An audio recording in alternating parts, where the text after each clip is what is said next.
tentang New York Agreement atau perjanjian New York yang terjadi pada tanggal 15 Agustus tahun 1962 di New York, Amerika Serikat. Mungkin sapu teman-teman semua, sapu generasi yang masih muda-muda kami yang nonton ini belum sempat baca buku tentang New York Agreement, sejarah-sejarah tentang perjuangan Papua.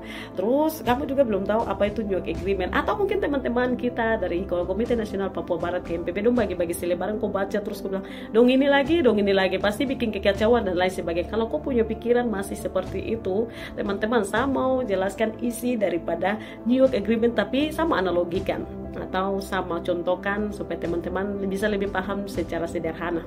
Sederhananya seperti ini teman-teman, New York Agreement itu isinya tentang kawin paksa. Teman-teman sini pasti juga pernah kawin paksa, itu tidak enak kan? Oke, jadi ini tentang kawin paksa. Laki-laki yang incar kok karena dia lihat kau tuh menawan, aduhai, terlalu cantik, wow sekali. Akhirnya dia mencari cara dan dia bawa mas kawin secara diam-diam datang minta ke kopo orang tua. Tanpa kau tahu nih, tanpa kau yang mau dikawin ini tahu.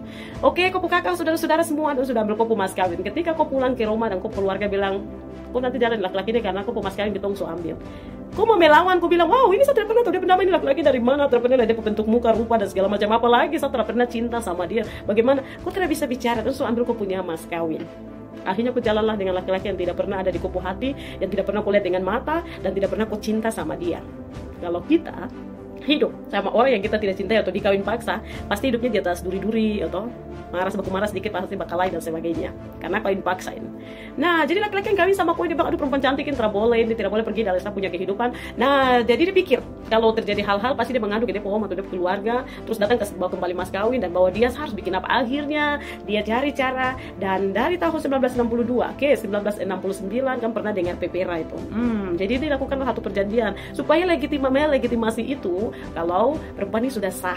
Padahal itu juga terjadi atas tidak pengetahuan perempuan ini, walaupun dia juga tahu tapi macam ada kecurangan, cacat hukum, macam tidak demokratis begitu.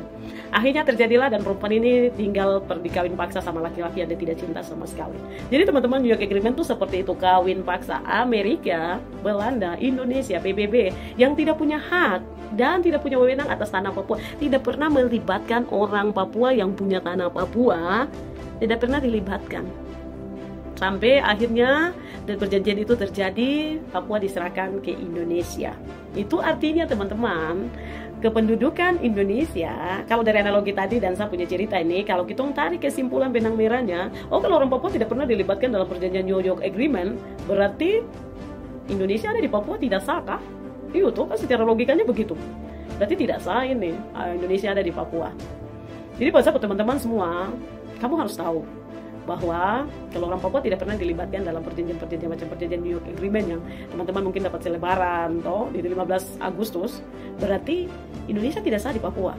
Nah, teman-teman yang kerja dalam di sistem pemerintahan sebagai ASN dan lain-lain, saya tahu kamu pasti tersiksa di dalam sana karena banyak kecurangan, ketidakadilan yang terjadi. Iya, kehadirannya di tanah ini dengan tidak adil, dengan kawin paksa, diambil paksa, itu artinya bahwa kita tidak akan sejahtera.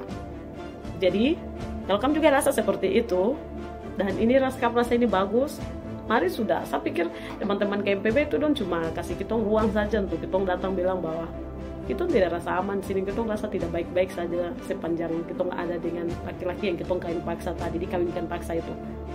Kalau ini waktunya, dan tunda sudah. Dan tinggal kayak orang yang tidak tahu apa-apa, tidak bisa pikir apa-apa. Kamu sedang lihat ke tidak bahwa kita sedang tidak baik-baik saja, sadar sudah. Kita sedang tidak baik-baik saja. Sadar, ayo sadar sudah, bangun, sadar diri. Orang Papua sedang tidak baik-baik saja.